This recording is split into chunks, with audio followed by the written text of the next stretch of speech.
You are watching the New American Media.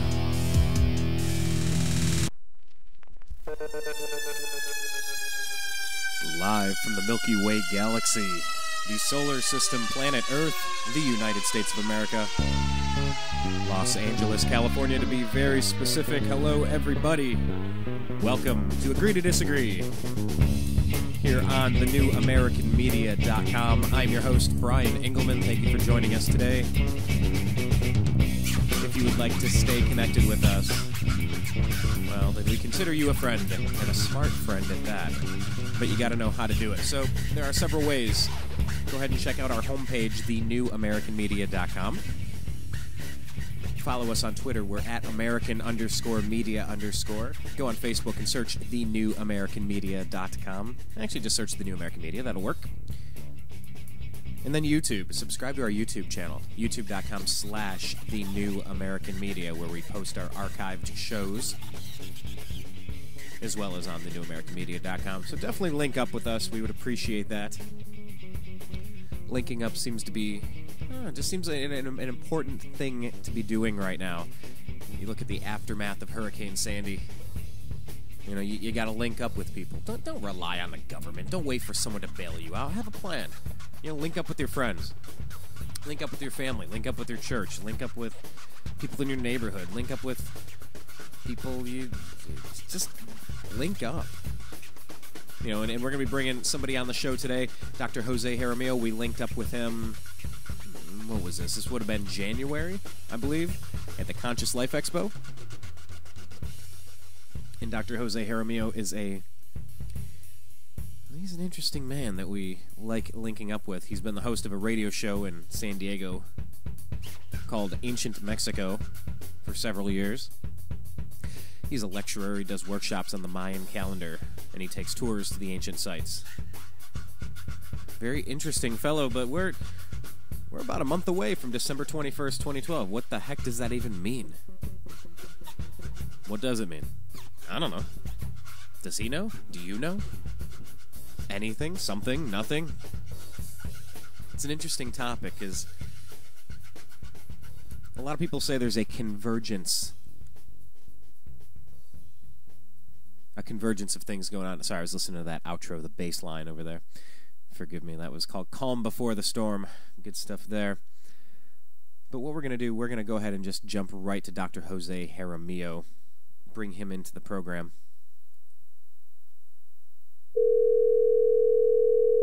We can talk about the Mayan calendar 2012.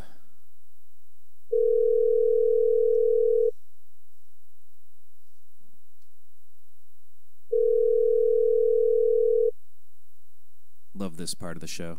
When you make the live phone call. Occasionally get the voicemail. Hello? Dr. Jose Jaramillo, this is Brian Engelman on the NewAmericanMedia.com's Agree to Disagree program. You are live on the air, sir. How are you doing? I'm doing good, Brian. How are you today? I'm doing great. I haven't talked to you in a little while. How have things been? Good. Everything has been... so far, good. You know, we're still in the tour through all this year, showing my new documentary, The Alignment Within, and doing some lectures and workshops, especially to explain to people all the misunderstanding about December 21st, 2012. Okay, so let's get to that part real quick. Let's tell everybody where they can get information about you, and just give them a highlight of what you're doing in the next month and a half or so, because I could imagine it's going to be jam-packed full of events. Yes. Well, my personal website address is www.maya1320.com. Maya, M-A-Y-A, 1320.com. And I will be, actually in 2 weeks from now, I will be heading towards Chiapas and Tikal, Guatemala, leading a group, and then I will be in Chichen Itza and Tulum for December 21st. Now, I'm a little envious of the fact that you're going back to Chichen Itza, because I'm looking at our Facebook page here at the New American Media, and it shows a picture of the Temple of El Castillo, and I'm about halfway up climbing the thing. And I've been thinking about it a lot lately. I've been thinking a lot about going back. It was an amazing experience going to soak it all up. So I guess where do we want to start this thing? You brought up first that there are misconceptions about what December 21st, 2012 means. So I guess you've probably heard more than anybody, or at least as much as anyone else, a lot of misconceptions. So let's start off with some of the things you've heard versus the reality of what it really is. Well, people doing all this tour, when I show up to do my lectures and presentation, the most common question that everybody do to me is that really the world is going to end in December 21st, 2012. So I told people, please do not cancel your appointments for December 22nd. And secondly, people ask question about the galactic alignment of December 21st of 2012, and I explained to them that the galactic alignment already happened around August 1998. Okay, so there is a lot of confusion about every December 21st our sun is the December solstice sun aligns, but from a different perspective. But the galactic alignment already happened in the year 1998. Now, when you look at the astrological chart and you see that, looking from the view of the Earth, there is three powerful lines in our galaxy. One is the galactic plane, the other one is the galactic equator, and the other one is the ecliptic. Okay, so when the sun is crossing in its ecliptic, what now scientists call the dark rift in the Milky Way, which the Mayans call it Xibalba, okay, this crossing is a 36-year-long path journey of the sun crossing the dark rift in the Milky Way. And that started in the year 1980. So when you count the 36-year-long path journey goes from 1980 to 2016, and halfway of this was the crossroad, exactly the cross of the sun between the ecliptic and the galactic equator was the year 1998. So we're about 2012, three and a half more years before the sun in its ecliptic gets away from the dark rift and the Milky Way. And it's not going to repeat that in another 26,000 year cycle. So the Mayans, they call Xibalba this dark rift, and for the Maya, Xibalba was the underworld, is the place where everything must need to die, metaphorically speaking, and to be reborn again. Okay, many other cultures, they call it the sacred cave. You still with us, Dr. Jose? On the sacred cave. I think we lost your cell phone connection. You still there? Okay, we'll try to bring him back in. Maybe that's information. Maybe that's information you're not supposed to hear. Yeah, we had this conversation yesterday. Blake Wally and I, we do a show on freedomizerradio.com. Monday, Wednesday, Thursday, noon to 1:30 p.m. Pacific. Go check it out. Called Eccentric Perspective, and we were talking about the audio gremlins. When you're talking about certain subjects, when the line goes silent, when you can no longer speak with the person you were speaking with. What types of knowledge, what information, what path were we on? What were we about to get to? We'll try it again. Sacred Cave, I believe, is where we were. No, I'm here. Okay, I'm here too, and we're back live. It's all right. We have little audio gremlins that happen from time to time. I believe you were talking about metaphorically Xibalba, that it's dying and being reborn again, and a lot of people, as we watch fiat currency, the Federal Reserve, the U.S. dollar, there's a lot of systems on this planet right now that are falling apart. They are not metaphorically, literally dying. They are falling apart to the point where they will not work again. They're breaking. And it's almost time to hit the reset button. So I think you were at the Sacred Cave explaining that. Yes, and what I was saying is that I was wondering why, in the stories of the prophet or the hero, why Jesus Christ was crucified in a sacred mountain. If this Xibalba, dark rift, is known by many other ancient culture as the sacred mountain. Also, Muhammad recited the Holy Quran on Mount Hora.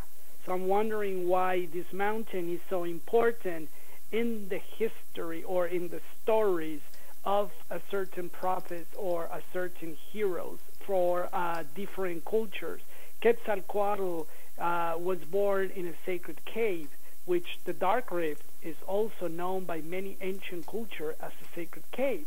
So when you start counting 2012, 2013 to 2016, which is the point where the sun in its ecliptic is going to leave the dark rift, that's the 3 years.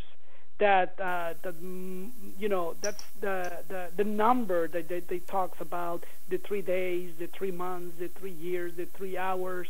We don't know exactly. But I think that counting the stories of the hero's journey, we come to realize that the stories are much likely the story of when the sun is going to be reborn again with our whole solar system. So, and when I was talking about metaphorically speaking dying, what I was trying to say is that, it's not dying like the world is going to end. We know that by the Mayan prophecies, they said that when we see all these systems that were established for millenniums, we're going to start collapsing. The end was near of the cycle. So we see now how this cycle is coming to an end when we see how many, power holders are collapsing, religions are collapsing. It's very interesting, Brian. I spent 3 days with some of the priests from the Legionaries of Christ like a month ago, visiting and doing classes at their center, Mesoamerican classes I was doing there with them. And 10 years ago, they were having like 100 candidates to be a religious, and now they have 28. So see, the numbers are being reduced tremendously. Why? Because I don't think that people trust or believe anymore in the traditional religions. And well, a lot of people say Dr. Jose Jaramillo is our guest. A lot of people, Dr. Jose, say that there's a big difference between religion and spirituality. Religion is more like a political influence where it's about power and control and money, and spirituality is what's underneath the surface. That's the reason why people seek that out in the first place, is trying to understand our place in the world, how we got here, what is the soul, is there a soul, what happens when we die, are we going to be held accountable for our actions? But that's way different than what the politics of religion usually becomes, and more people have died in the name of God than in the name of anything else, and it just seems like a lot of people are starting to question how they were taught and how their parents taught them, and it seems like we are at that point. Exactly, and you know what, and what is very interesting is that the Catholic priests, they're very, very, pretty much very interested in learning, because they know that they were telling me, all these indigenous beliefs are returning. Many people worldwide now are following the old ways of the indigenous people, and I was telling them, well, that's why the prophecies and the return of the men and the women of wisdom will be at this moment in time in human history. So they are aware and they're concerned because they know that they're losing their power.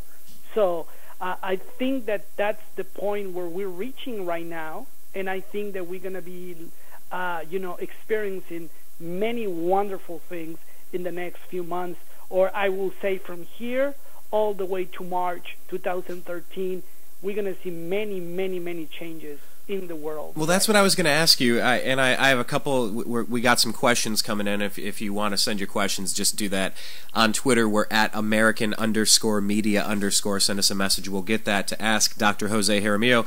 But we're looking here at some of the things you were referencing about Xibalba and the Dark Rift. Are you? Two questions with this. One, is it essentially correct to say then that most of the stories are metaphors as opposed to actual facts of the way things occurred in the stories, how they got passed along the campfire for hundreds, if not thousands, or tens of thousands of years? And are we past the dark stages now? Because it seems like politically, economically, planet Earth really still has not paid the piper or dealt with the issues, and it seems like it's about to crash, and it could get a lot worse. So it's a two-part question. One about metaphors in Xibalba with the Dark Rift, and are we past the bad stuff, or do we still have more bad stuff to move through to come out on the other side?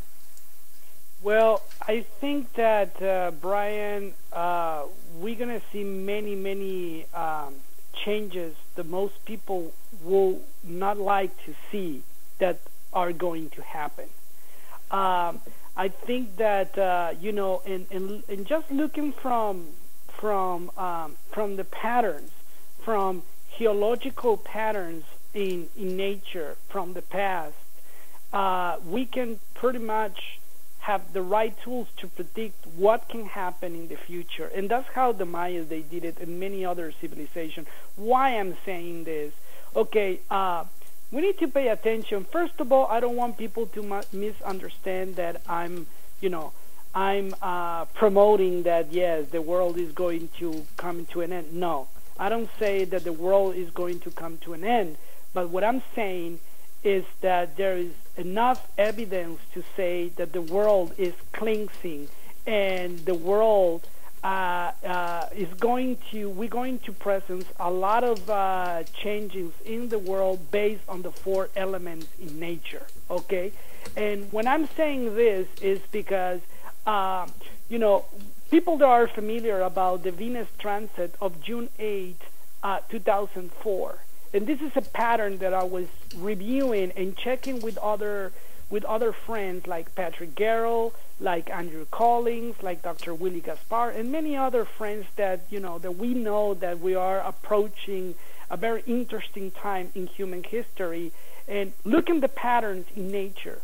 Okay, 201 days after the Venus transit of June 8, 2004, it was a big earthquake and a big tsunami that hits on December 26, 2004 in Indonesia. Okay. Now, we know that this year we had a Venus transit on June 5th.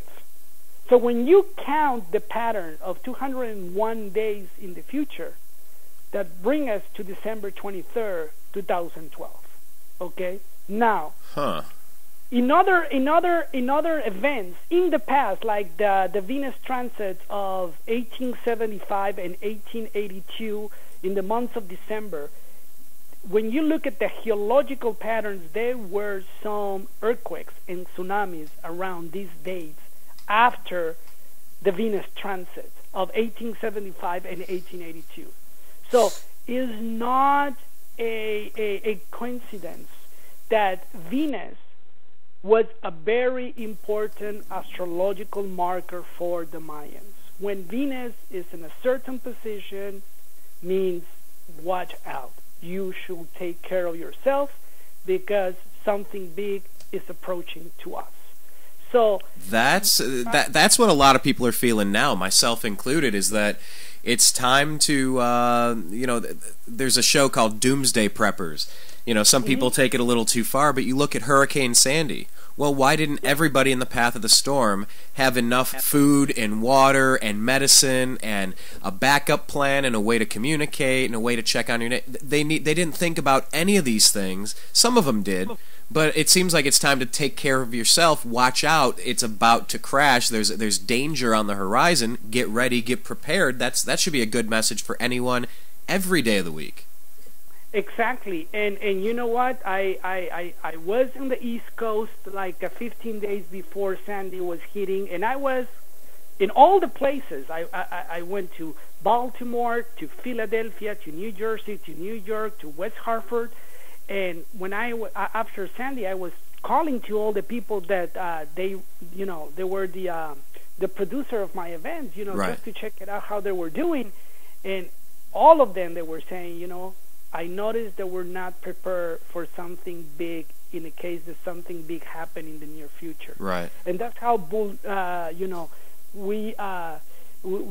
don't plan or we don't think that something big can happen. And FEMA will not come and rescue. So no. It's up to us to take responsibility to have food, to have water, to have everything that you may think that you need, because is normal and is the pattern, and is that what we found in the inscriptions, in carvings in Egypt with the Mayans. They are warning us about what is coming to us in the next 2 or 3 months ahead. And look at the Judgment Day, the papyrus, or in the Egyptians, and tracking, the months and the days and everything. I always been telling people, hey, the alignment of the December 21st is not that important. The most important alignment that I look at the Mayans, at the Egyptians, and the Babylons is not with the December solstice sun. They all pointed into the alignment of a constellation known as Cygnus, which is the goose, which the Egyptians call Shara, which means the son of the sun. When you see any Egyptian carving with a little goose and a little round circle above the goose, which is the sun, the circle, that means Shara. That means the constellation Cygnus, which is the Northern Cross constellation. That's what exactly Pakal is showing in the lid of Lord Pakal in Palenque, the Temple of the Inscription, in the sarcophagus. Is the most important alignment they understood was with this particular star, which is known as star X3 in the constellation of Cygnus, the Northern Cross constellation. And that, my friend, happen every February 18 of every year. So it's not a coincidence that February 18, 2013, we're going to align again with this particular star, and 3 days later is the Mayan New Year on February 21st, 2013. Is when we expect, since the beginning of February, the more active of solar flares and sunspot eruptions, all the way from February to May 2013. So I will suggest to people to take a look of many of the stories, you name it, since the Epic of Gilgamesh, or the two Mayan brothers, Hunahpu and Xbalanque, going into Xibalba, or the Epic of creation of many legends. I think that they're hiding us the most important cosmological meaning of what was the position in the heavens when the last something big hits the earth and start the new cycle. So let me jump in, because you as you always do, because you're a regular guest on our program. We're talking. Hang on one second. Got a call coming in somehow. Let's switch this over. Well, you know what? Okay. But what you're reminding me of, Dr. Jose, is that every time we speak, we're constantly reminded that we could do this for hours and hours and hours and hours. So the fact that you are a lecturer and that you do meet with people and do these events, I mean, I could literally learn for an 8-hour day and feel like I haven't scratched the surface. So you touched on something real quick right there. You were talking about Gilgamesh, and that was something.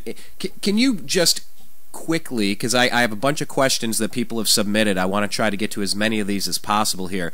But as far as Gilgamesh, what is the significance there compared to the Mayan calendar and the Mayan culture? What do we need to know about Gilgamesh?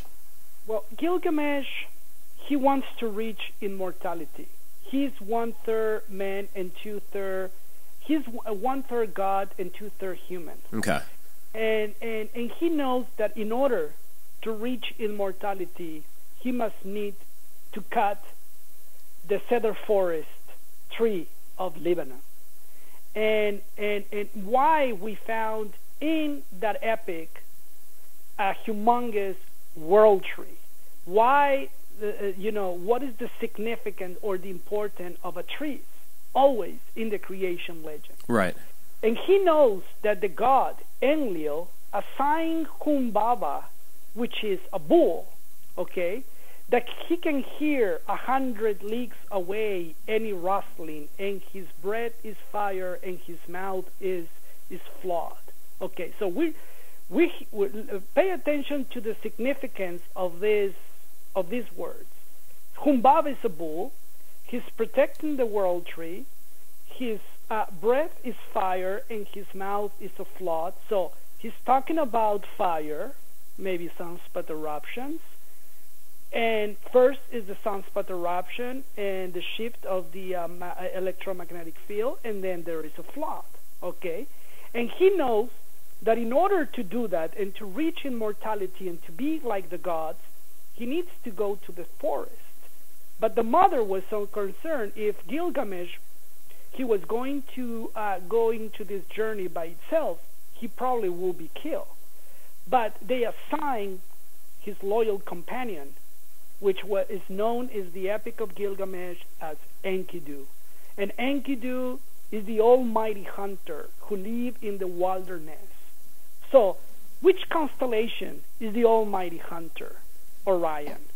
And when you look at Gilgamesh, from my perspective and my partner Willie Gaspar, that we wrote the book, The World Tree, Gathering for the Shift of 2012-2013, which all this that I'm talking right now is in that book.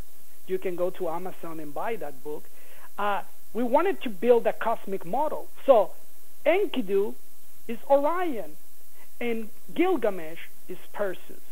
When you look any astrological chart around December 25th, that's when people now, they put their Christmas tree, right? Right. Because they wanted to revive the story and the importance of the tree, which is the Axis Mundi. Okay? And when you look at the December, the star Algol of Perseus aligns on December 25th with Polaris and with our Earth and with the Sun. And the bull, Humbaba, is there. Tauro constellation is there in a perfect alignment. That's why we see the bull at the nativity scene of Jesus Christ. Okay, and you're actually making the comparison there, the Axis Mundi with the Christmas tree, the tree with the tree. Okay, I guess I'd never thought of that before. Yeah, that's interesting. The Finnish people, they have the Yggdrasil. The Mayans, they have the Yashkin, the Sundance tree of the Native Americans, the cedar forest of the Jewish and the Sumerian and the Babylons, the Sampo for the Japanese. Every culture around the planet, they have an important meaning of the world tree. In the book of Genesis, we know the gods planted 2 world trees, the tree of knowledge and the tree of life. And when you read many of the biggest professor names and writers, they all conclude that when the natives, they were talking about trees, they were referring of the axis mundi, because if the axis mundi of the tree moves out of its position, that's when the Creator allowed a flood, and that's when the Creator allowed life to start from new. Now, wasn't that also the was that Hopi where they measured it, and when the alignment got out of whack, when the shadows were cast in a way where they were too far out of balance, they knew it was time, that it was about to hit the fan, that things were going to get crazy. I forget if that's the Hopi or another culture. And the Hopi, they know that in the past there was a big flood, right? And they were underground, and they are the descendants of the Mayan people. So, see, in that story, they always talk about an axis shift. I was wondering if in the past, 2,000 years in the past, the fixed star in the heaven was Vega, in the constellation of Lyra, which is the only musical instrument in our galaxy, Lyra, the magical harp. I'm wondering if the guy who wrote Jack and the Beanstalk, he knew about this important cosmological meaning. Why? Because why Jack, after retrieving the magical harp, he goes down the beanstalk and cut the beanstalk? That's the axis shift. See? And why they always, in the Native Americans or the Japanese, or even the Chinese, when they do the Christmas, the tree ceremony, you know how always they end their ceremony? By throwing the tree into the water. So why is always connecting the tree with the water? Because I think that's what these stories are telling us, are hiding the cosmic meaning of what was the position in the heavens when all this happened. And when you see the alignments anywhere from December to March, you see all the cosmic players in the heavens in perfect alignment. You see Pleiades, which is a very important constellation. Pleiades is at the shoulder blade of the Taro bull. Why the bullfighter, we, the Latino, we kept that cosmic information, the bull, the fighter killing the bullfighter killing the bull with a sword. So, see, and also the Epic of Gilgamesh, when they talk about the 100 leagues away, we know that by fact that it takes about 100 Venus transit from one shift to the next shift. Why they hide that Jesus was wounded by a centurion, which comes from the word century, which means 100. Why Abraham was 100-year-old when he conceived Isaac. Why in the Hindu myths they talk about Lord Shiva, which is the sun god, the god of 100 sacrifice. Why is this 100 number so important that they hide in their stories? So see, we need to look at the stories, and that's what the World Tree book was all about. Is if you build a cosmic model, and I'm going to be honest with you, when you read that book and you understand the cosmic model, almost every book, every chapter also in the Bible, like in the book of Job, when they talk about he is the maker of Orion, Pleiades, and the bear, then you start thinking, oh, I'm wondering why, they put all these stories, because they're trying to show us the importance of this constellation. Perseus, Pleiades, Orion, Sirius, Cygnus, Vega, Polaris, Draco, the Raven, Leo. They're showing a number of animals to give us the message behind the story. It's hidden in plain sight, essentially. It's hidden in plain view. Exactly. So that's what I'm saying, that when you understand, the stories, when you understand the cosmos, then it's more easily, the piano. How many white keys had a musical piano? 52 white and 36 black. The 52, very important number for the Mayans, and the 36-year-long path journey together is 88. Why the harp, the only constellation, there is 88 northern constellations in our galaxy. So it's not a coincidence, anything of this. So this, what I call the Semitic Ra priest of Egypt, they were so smart, and he's also the Mayans and many other cultures, they were so smart that they wanted to show us the alignments, the position of the cosmic players in the heavens when something very interesting happened on this planet almost 12,000 years ago. Okay, we're about at the midway point. We're talking with Dr. Jose Jaramillo. You mentioned the book. This is what, your third book? Where you're working on it with Dr. William Gasper, called The World Tree, correct? That's correct. The World Tree, Gathering for the Shift of 2012-2013. And your other works would be The Alignment Within. Yes, the other book is called The Alignment Within, the textbook to the Mayan calendar. And the third one is a book for children that is called Maya and Kalea, the Book of Destiny and the Magical Tree. And we could go ahead on and just go to Amazon, some of the regular bookstores, and just search for Jose Jaramillo, Jaramillo, to find those, correct?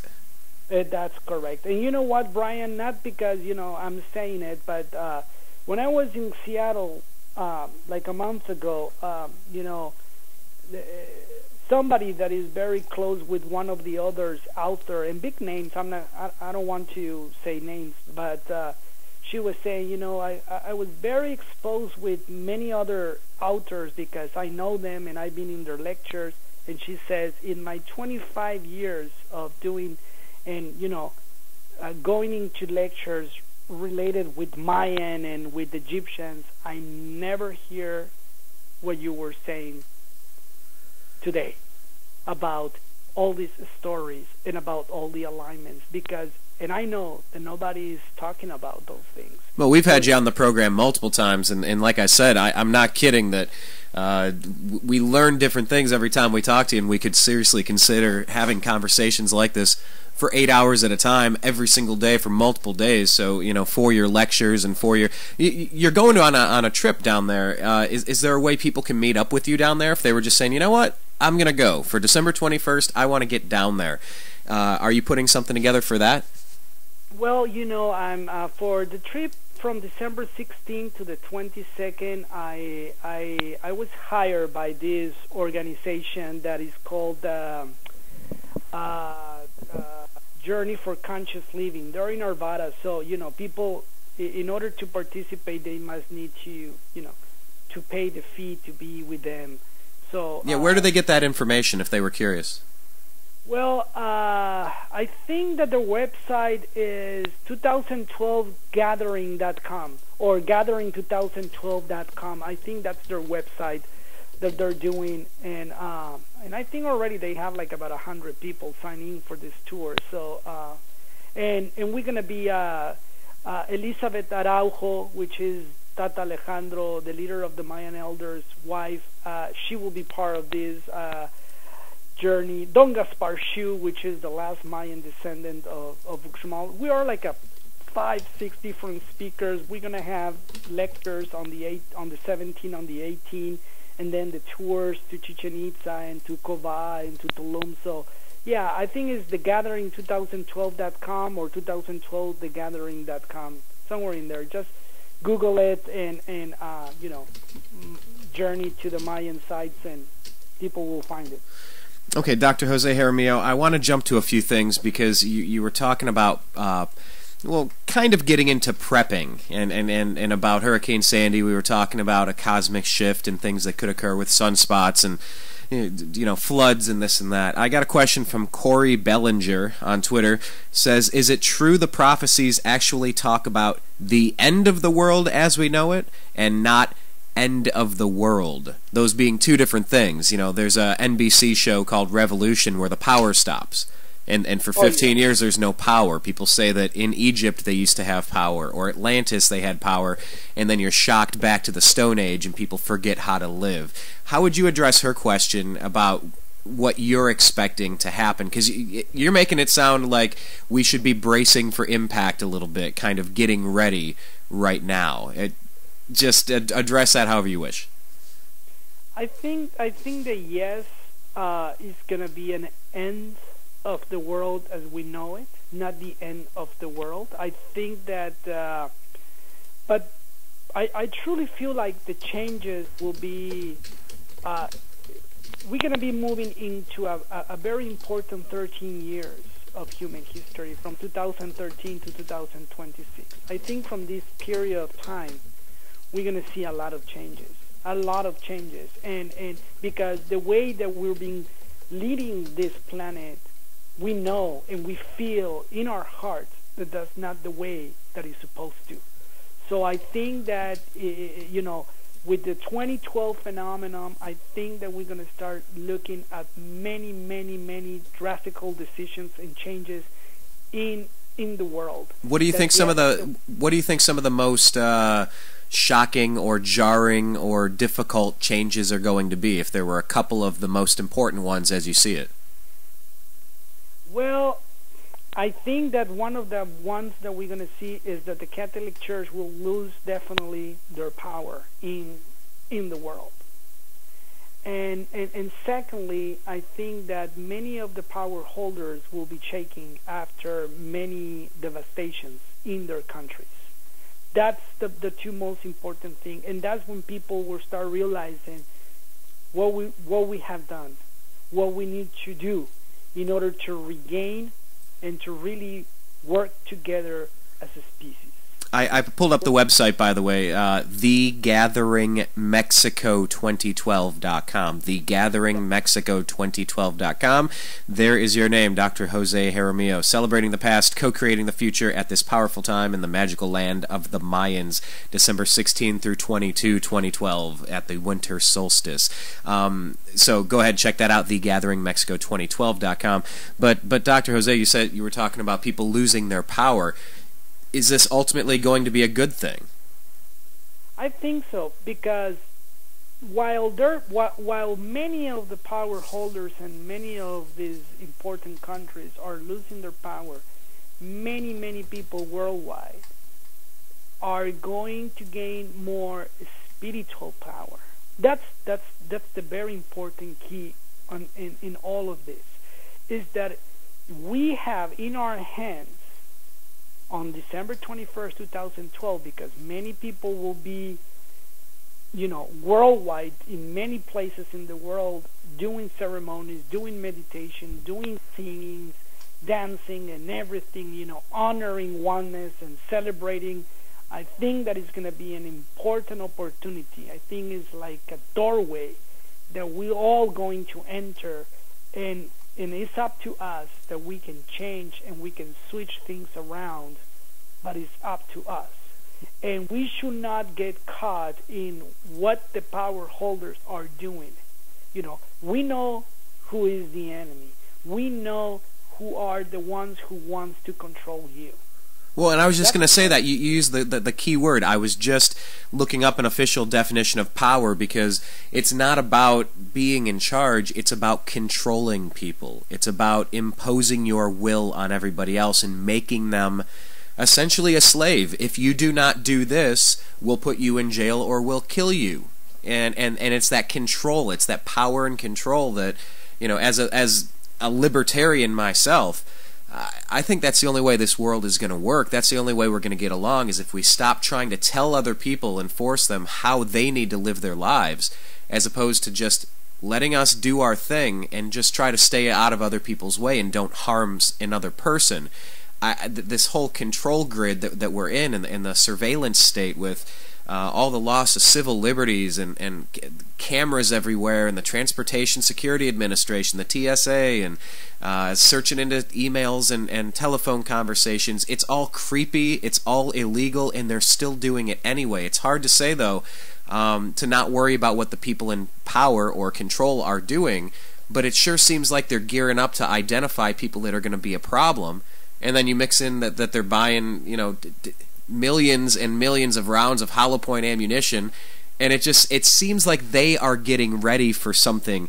That they're getting ready for something big. And that's another question here, because someone on Twitter, Roboto420, says, are there any governments in the world that have prepared for or recognized 2012 officially like a contingency plan? What are your thoughts? Yeah, I think that they're not going to say it to all of us, but I know that many of the important countries, and their leaders are preparing for this time. I think that they don't want people to know what we are approaching. They're being trying to convince to all of us that we are the ones who caused the global warming. Oh yeah.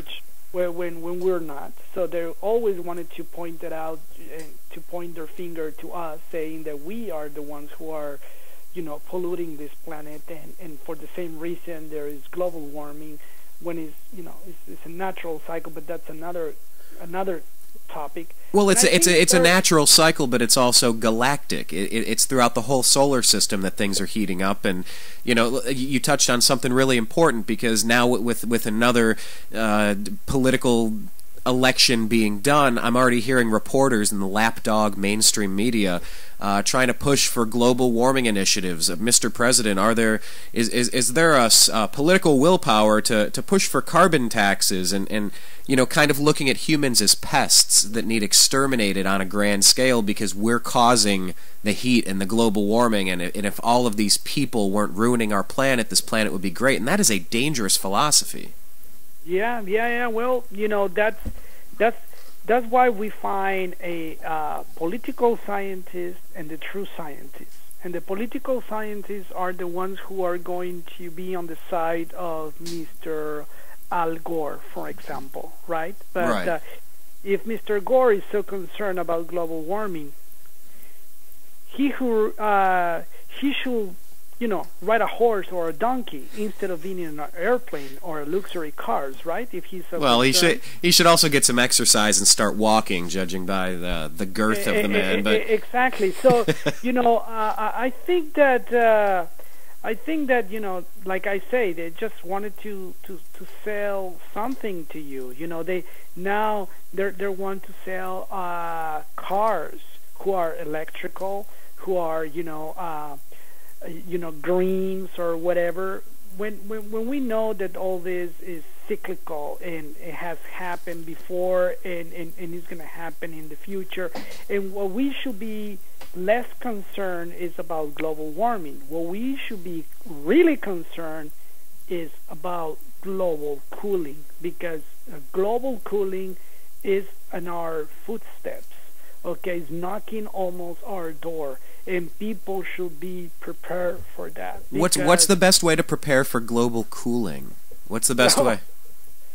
I really think that having a community, having a place where you're self-sufficient, when you can build up a communities and right. to really make the decision in which part of the world, because of course the best part in the world to be, I think, is whatever country is on the equator. But we don't know, if it's going to be some axis shift, which places will be safe. So, at the end, the bottom of everything, Brian, is that, I tell people that instead of, just because a religious belief or because some guru or some spiritual teacher come to you and say, hey, look, it was a person who lives in this planet, 2,500 years ago or 2,000 years ago or 1,500 years ago,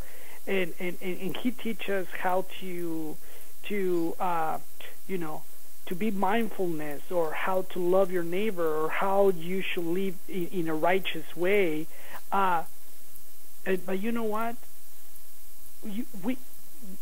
We in reality, we don't know if those people, they really teach what they're saying that they teach.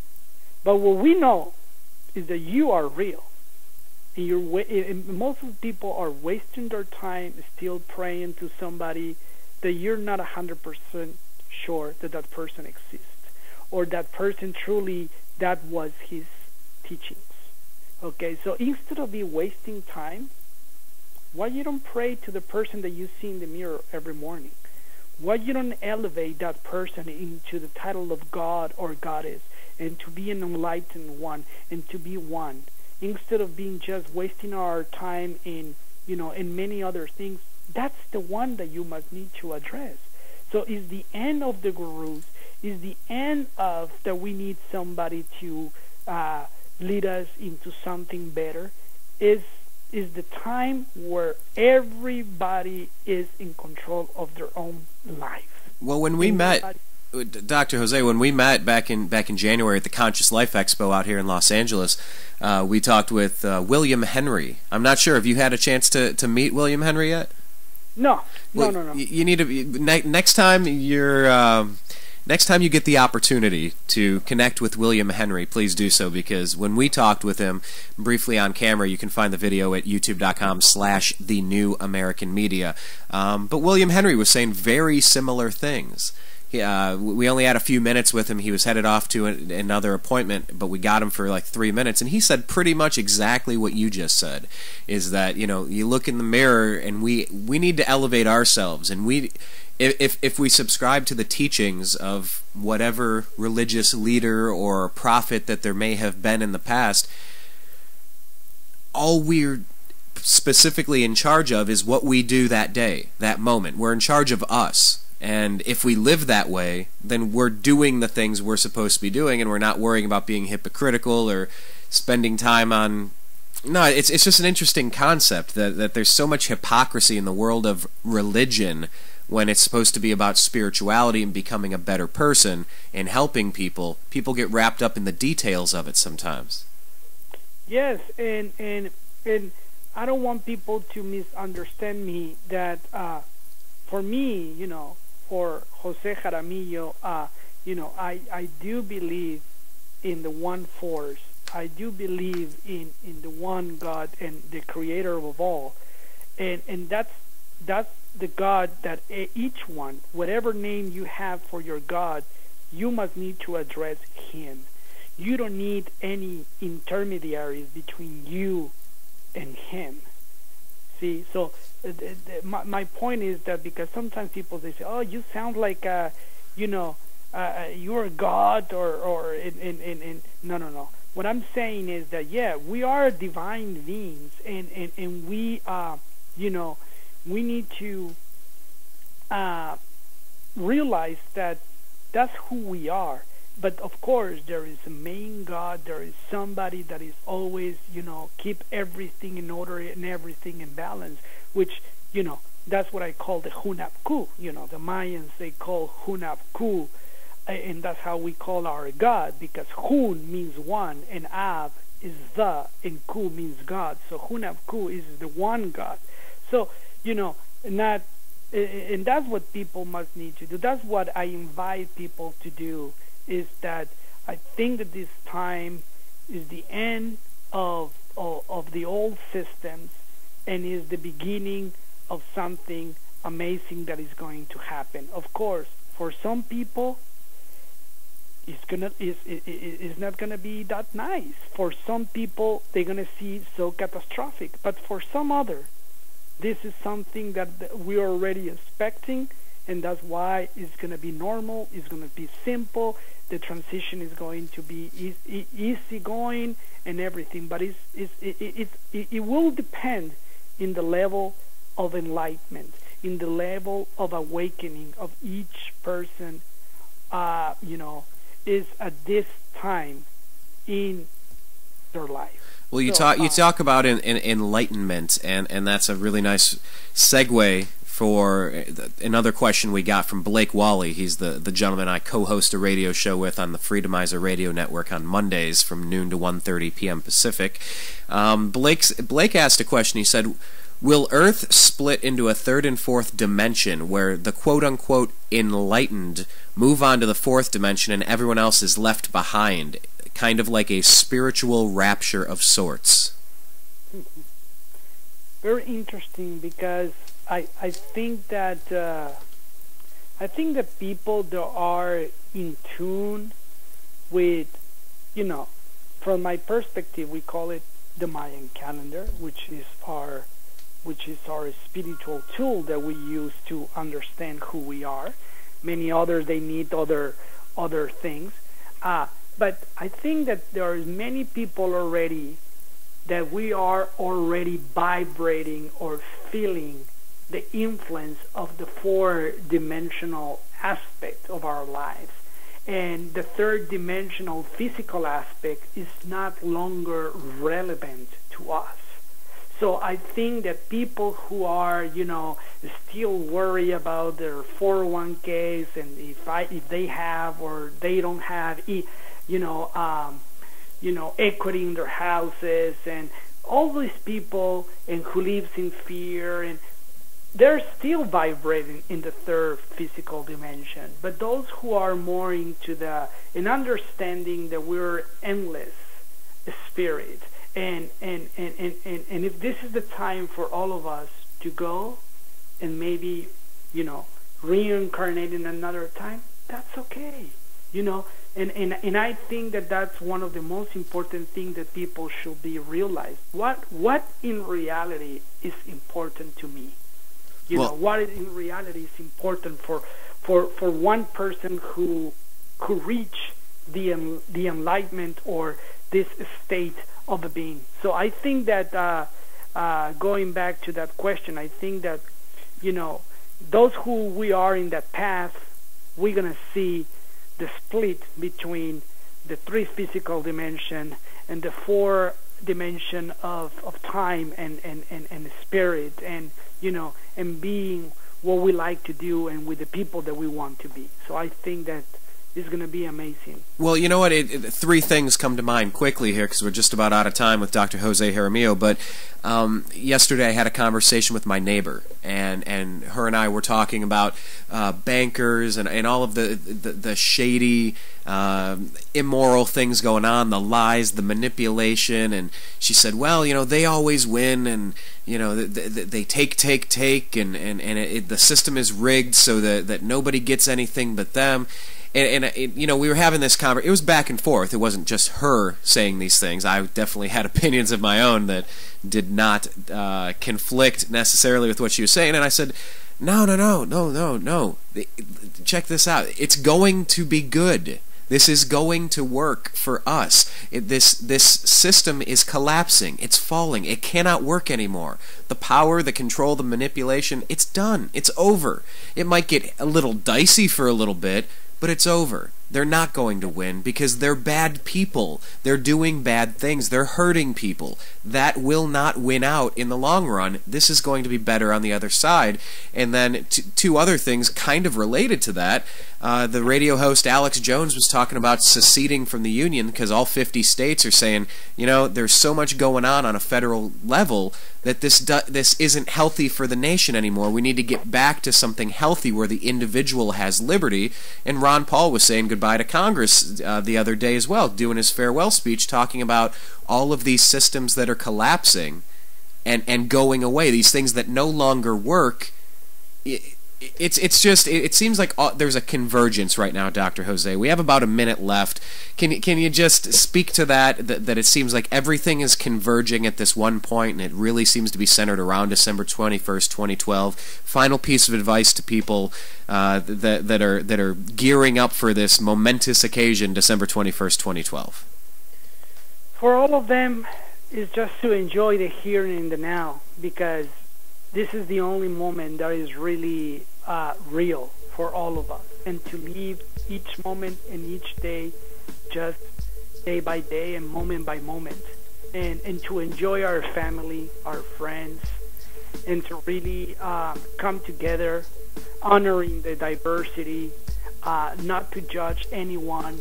We all are the same. We all are one. Like the Mayan prophecy says, nobody goes ahead and nobody stays behind. Let's all hold hands and walk together to the place from where all belong. Well, Dr. Jose, the place that you're going to be walking, you're going to be going December 16 through 22 down to Chichen Itza. You're going to go down to the Temple of El Castillo for December 21st, 2012. It sounds fantastic. If people out there are interested in that, they can go to thegatheringmexico2012.com. That's thegatheringmexico2012.com, and they too can go down there and learn some more about so much more that you have to offer in these conversations. I always feel like I have 100 unanswered questions that I didn't even get to. But if people want to find out more about your books and your movies, they can go to Maya1320.com, MAYA 1320.com. Dr. Jose, I wish you safe travels, sir, and maybe when you get back from this latest trip, maybe we could squeeze in one more interview before December 21st, if that's possible. Yes, let me know, Brian. Let's keep in touch, and thank you so much. And in la catch to all your audience. Thank you so much. All right. Well, thank you, Dr. Jose. You take care. Yeah, he is one of our favorite guests indeed. We certainly enjoy every time he swings by the program because, you know, as we mentioned earlier in the show, that if you go to our Facebook page, search the New American Media, that's a picture of the Temple of El Castillo at Chichen Itza, and the dude in the red shirt, halfway up there, that's me, climbing this thing. The concept of what civilization is and how long we've been here, and the lessons we have not learned yet. It's astonishing to me. It's astonishing. It seems like we've only scratched the surface of the information that is out there. And I'm trying to find it. I'm trying to learn from smart people. Every time I talk to Dr. Jose, I get thinking a few different things. You know, and I'm not drinking the Kool-Aid on anything anybody's selling me anymore. You know, I'm not drinking the Kool-Aid. I'm not joining some cult. I'm not just going to close my eyes and follow blindly while some dear leader tells me what is best for me. That's up to me. I'm a personal liberty and personal freedom and responsibility kind of guy. I believe in meritocracy and trying to help people out when you can. Being nice more than you're a jerk. Helping more than you're hurting. I mean, these are basic tenets of most religions. You know, and if you drop out the power, the control, the manipulation, you know, that's what spirituality is. It's trying to figure out what your soul needs to take that next step. So, go check out Dr. Jose Jaramillo. Check out his website, Maya1320.com. That's Maya1320.com. If you want to go down to Chichen Itza for the galactic, not quite the galactic alignment, but for the solstice, December 21st, 2012, go to thegatheringmexico2012.com. My name is Brian Engelman. Thank you for joining us on Agree to Disagree here on the TNAM Radio Network, part of the NewAmericanMedia.com. I appreciate your listening. Please subscribe to our YouTube page. Follow us on Twitter at American_Media_, and we'll be back shortly. Appreciate it.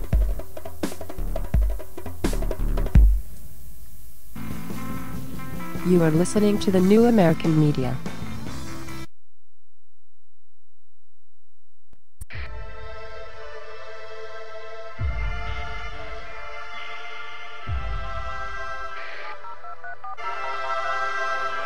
Welcome back, netizens, to this newest edition in Juice Media series of rap news journalism with me, Robert Foster. This evening we're actively delving in depth to facts which affect all of us who dwell on this internet, and we've got to give a special welcome to all the ladies and agents from the NSA, ACO, MI5. Glad you're listening in, because today's show is all about surveillance and how it's spreading from the streets into our modems. As we speak, laws are being tacitly written in to implement ways of controlling the expanse of this internet to keep us safe, we're told. But from whom? And will this place ever be the same if these plans go through? To find out, we connect with our first guest to comment on the matter. We're live at the Panopticon with General Baxter. General? Son? Good to have you back again with us. Explain why the state is spying on us. My fellow Oceanians, as you know, we've always been at war with Eurasia. Or is it Eastasia? Either way, it's war and we need division to wage it. But now the proles are connecting online, bypassing these illusory divisions of race, religion, and nationality. Sounds grand to me. It's a catastrophe. Centuries of hard work are being undone, profits are vanishing, and it's due to the internet. It's empowering humanity.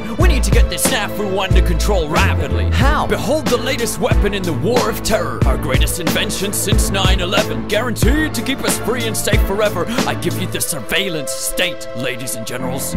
Our secret wires log your key style. Monitor every single number on your speed dial. Rewind straight to your position with facial recognition and pinpoint you within 0.03 of a mile. We've put eyes everywhere without consulting you, keeping you safe whether or not you want us to. Soon there'll be no freedoms left for threatening. Then we'll have won the war. Take that, terrorism. Brilliant. Thank you, General. We now interview our resident guru, Terrence Moonseed, for a different view. Greetings. How does this situation look? I have one word for you, Robert. Double plus I'm good. The world populace of 7.4 billion are all headed in the direction of Orwellian totalitarian oblivion. My voice is hoarse, yelling about stellar winds, cold chilling them and trap wire weaving through the world wide web we all dwelling in. Face it, the all-seeing eyes in all of our Facebooks like a virus, and in these iPhones with Siri, or should I say Iris. Next in line is RFID devices and mind chips triggered by chemtrails the planes spray the sky with. This time it's too far. Check out the base they're building in Utah, where they'll be storing all your data for over a century. It's FUBAR, and under the outback is an entire tunnel of wires, an echelon base called Pine Gap to hijack our mother Gaia. Hey, maybe your mother's gayer. Boo-hoo. Why didn't you just kill yourself like most of your troops do? That's it. Now you're on the cast iron list. Hang on, General. Why weren't we informed about this? Sorry we didn't tell you about our grand plan before. It was meant to be a surprise, under wraps in a store. But some spoil sports had to go and ruin it for all by blowing whistles in spite of the damn law. Bill, Benny, and Thomas Drake are trailblazers for leaking these tactics. Hey, civil liberty activists, this is all legal. Anything we do now actually is. How did... You can't question my authority, thanks to this. And that shit's global, people. In Australia, it's now legal for the government to store all SMSs, searches, and emails. Australians, it's taking place under your nose. Unless you wake up, all your data are belong to ACO. Come on, everyone knows. You can trust the government now. If you got nothing to hide, you got nothing to worry about. That might be the case with things that are happening now, because most people agree with most of the laws that are being handed down. But once the Illuminati reveal their agenda for you, this surveillance will enforce laws you no longer consent to. But by then it'll be too late to protest too, and anything you've ever said, typed, or browsed can or will be used against you. I'm confused. So what should we do then? What should we do? Nothing. This is all an illusion. It's just a ride, a delusion, the Matrix, the Maya deceiving us. Oh, you hippies really make our job so much easier. Sorry to interrupt, but we're picking up a signal from beyond the space-time continuum. Quick, switch on the juice channeling portal. Wait, is that George Orwell? Good day to you. Wow, what do we owe this honor to? I tried to warn you noobs, but I see you are actually fools, or else you thought this was an instruction manual. Yes, so can you advise us? What would you have us do? An open and universal internet is the most effective tool you have to address the issues that afflict the world at hand. Therefore, protecting it is the most essential task that stands before your generation. I think I understand. Hush, man. You must not lose the internet. Heed this mantra. Who controls the internet controls the data. And who controls the data controls the future. We're losing you. I leave you with a tool to use. An onion? Don't be simple, Robert. This is but a simile. It stands for Tor. Tor? Google it. It's for anonymity. This onion router open network helps considerably against tyranny, but its abilities only work if all you use it consistently. And even if you don't use it, run it so its force swells. Thanks, Mr. Orwell. From now on, call me George Torwell. If we'd had such tools when I wrote this, well, it would have been so much simpler to tell Big Brother to go f*** himself. The sucking piece of shit. Thanks, George Torwell, for manifesting direct from this memory hole of history to impress on us these messages. We're told we need safety, which is precious, yes, but can a society that can enforce all its laws ever progress? Hindsight shows that many figures guilty of thought crime turned out to be luminaries and heroes before their time. But if a surveillance state had reigned then in this form and design, just think of all the progress we may have all been denied. Could lobbies for women's or gay rights have appeared and thrived? Would revolutionary ideals have materialized? Would science have pioneered or even survived if every word had been monitored by thought police and spies? Big Brother brings chilling effects, freezing our collective hopes. He doesn't protect our safety, but protects the status quo and threatens this internet, the one channel yet uncontrolled, whose openness we are now called upon to effect and uphold.